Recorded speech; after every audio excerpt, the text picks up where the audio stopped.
I'm Clarice Tan, and I give you real insights into real estate. Have you heard someone say, never buy leasehold, always buy freehold?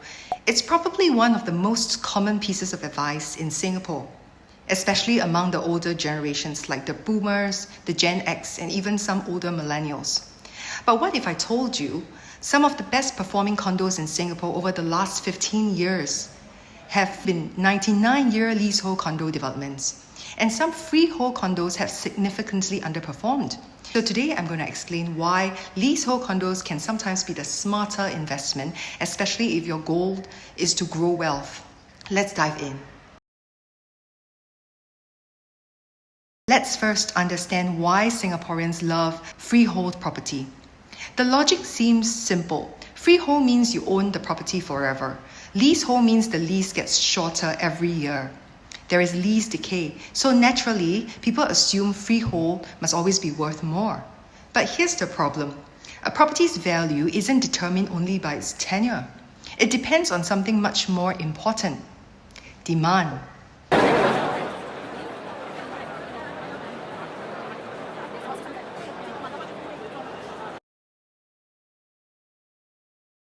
Have you wondered why people buy homes?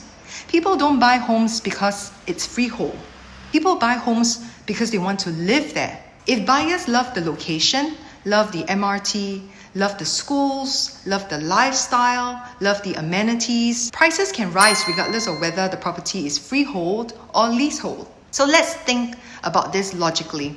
For the same attributes, facilities, location, age, the freehold condo would be the more expensive one. Therefore, for a certain budget, you can get an older freehold condo or a newer leasehold one.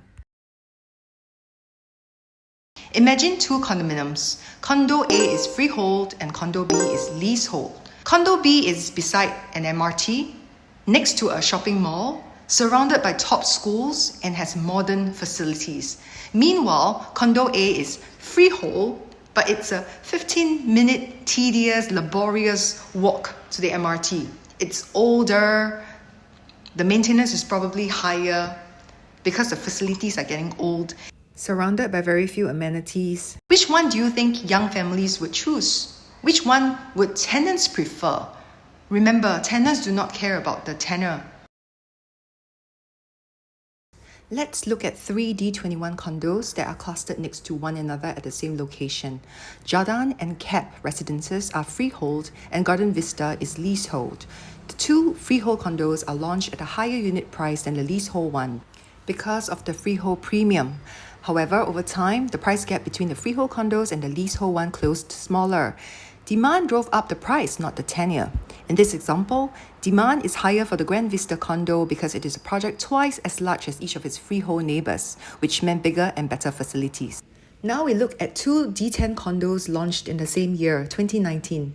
4th Avenue Residences, which is leasehold, and Royal Green, which is freehold. The freehold one was launched at more than 1,700 PSF, and the leasehold one launched at 1,200 PSF.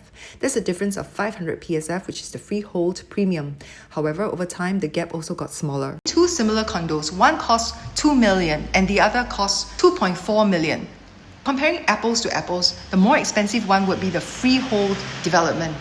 You always pay a premium for a freehold. That's an extra 400,000. So you ask yourself, will the freehold appreciation actually exceed that 400,000 premium? The cheaper leasehold property allows you to borrow less, pay less interest. You have to hold the freehold property longer before you see returns. You can exit from the leasehold property earlier because the outlay was lesser. I'm definitely not saying that a freehold property is a bad investment. It can make perfect sense if you're buying landed property. When we talk about landed property, freehold is always better than leasehold.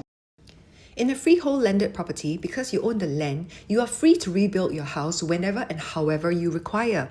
Maybe you want to enlarge the space to fit more people, or your house is old and require a facelift. Also, rebuilding and reconstruction costs are not cheap, so it makes sense to embark on the endeavour only if your land is freehold. If you're buying a condo for legacy, like you want to pass down the condo to your descendants, or you're planning to consume this freehold property over many decades, like you want to live in it until you retire and until you kick the bucket. Those are perfectly valid reasons.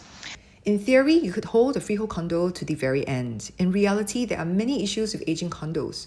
There would be infrastructure issues, and in many recent examples, owners cannot reach consensus on repair or rejuvenation matters.